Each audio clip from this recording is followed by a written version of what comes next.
Wizards of the Coast has taken one of the biggest L's of a gaming company in recent history. Don't worry, Blizzard, you're still number one. Now, 5e has dominated the tabletop role playing game industry for 9 years now, and everything is just all collapsing at once.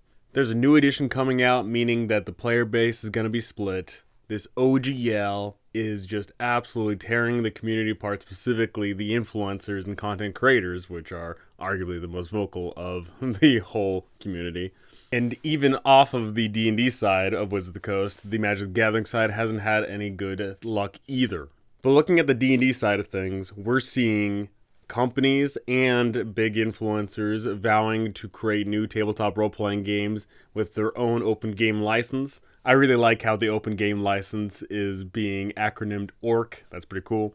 And with this absolute tidal wave of companies, content creators, and people from the community taking shots at Wizards of the Coast, what is their response? Nothing yet. They were going to have a live stream, and they canceled it. Now, if this was all just talk, I don't think that they would issue any sort of response. But the fact of the matter is, so many people were unsubscribing from D&D Beyond, one of their main and quick avenue streams, that the site crashed. So many people were unsubscribing that you couldn't unsubscribe because the site was down, you know? And that is very, very telling of what's going on in the community right now. How vocal we are, how active we are, and how unified we are. I imagine the PR people working at Wizards of the Coast are pulling their hair out right now. This has got to be awful. But what I think is the most important aspect for me is not Wizards of the Coast response, because I don't know if they could actually respond with anything anymore that could actually make people happy. I don't see that happening.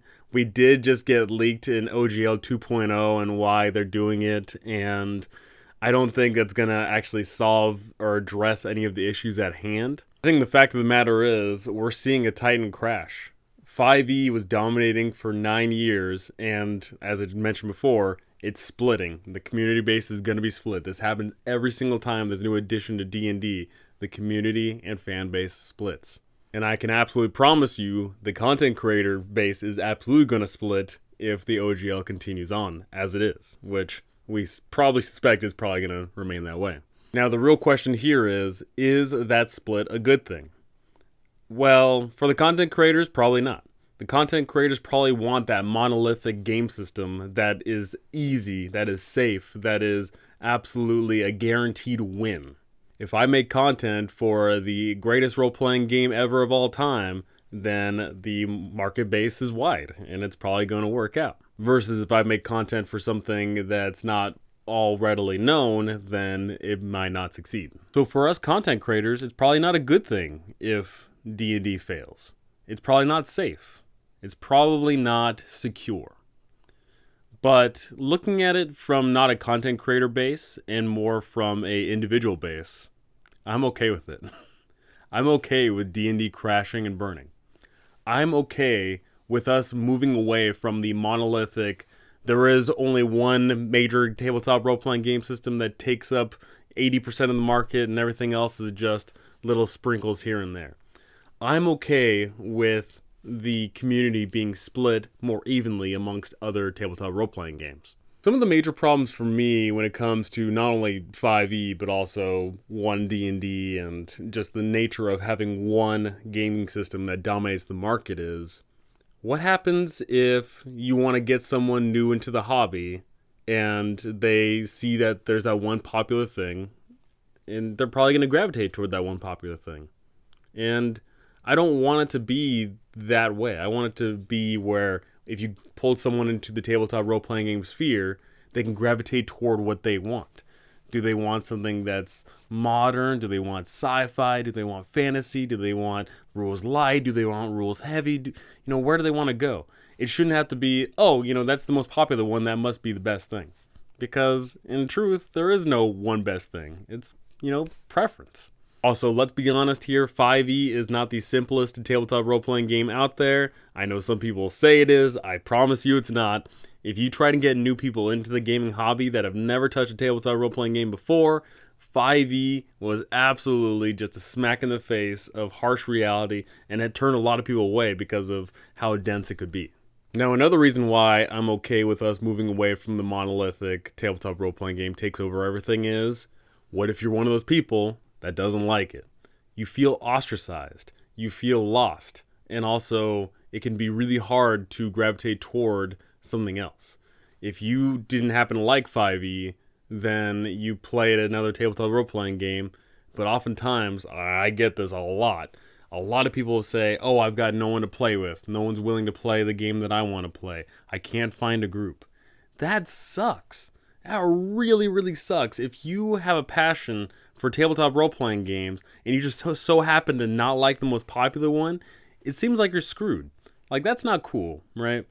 So I'm okay with D&D's Dynasty burning. I am perfectly fine with that. And, you know, I think there's something very important here is all of the companies from here on out are going to learn. They're going to see this burning pile of trash that is Wizards of the Coast and their PR team with this OGL fiasco, and they're going to say to themselves, hey, we see that failed. We're not going to do that. And that's a great thing for us, the consumer. That's fantastic. Every company from here on out is never going to pull a stunt like Wizards of the Coast. We're all benefiting from it at the low cost of losing D&D. Now, I say losing D&D, we're not losing D&D. We have D&D right now. You can play all the editions of D&D right now. Nothing has changed at all whatsoever. It's just from here on in, maybe some things will change about D&D. Maybe they will change up their 1 D&D or 6e or 5.5 or whatever the heck they want to call it. Who knows, maybe in the future they will actually revise their OGL. Maybe Hasbro's going to look down and say, you know, maybe this isn't worth, riling up the whole community about. Regardless of the future outcome for Wizards of the Coast, we're already seeing the benefits of it. We're seeing companies rally together to create systems. We're seeing content creators vowing to publish future content.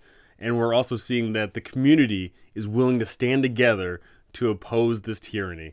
As mentioned before, so many people unsubscribed from D&D Beyond that it crashed, right? That shows the solidarity of the community, and that's a fantastic thing. Basically, the community's unionized, which is pretty cool. Now, having said all of that, looking at companies and large content creators and the community, I guess now that leads it back to me. Where does that leave me in particular? So the majority of my YouTube channel has been covering Wizards of the Coast products, specifically the 5e modules. But I cover the adventures that need covering.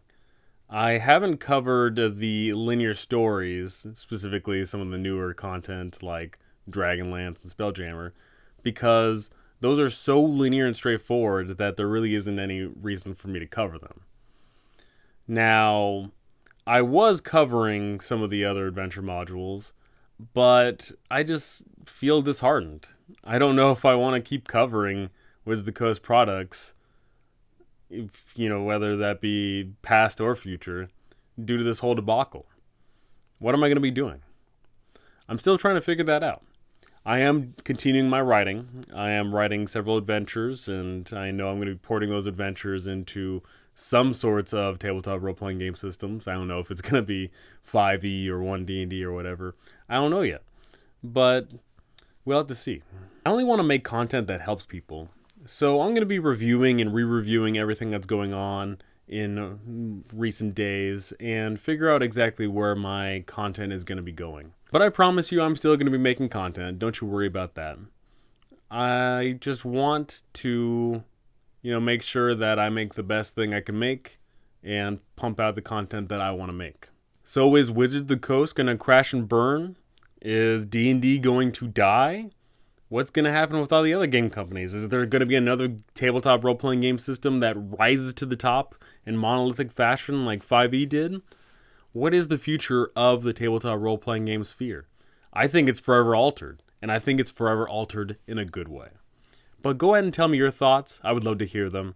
But that's going to do it for me. Thank you so much for watching. Thank you for listening. And thank you to my amazing patrons. You guys are absolutely incredible. Thank you so very much.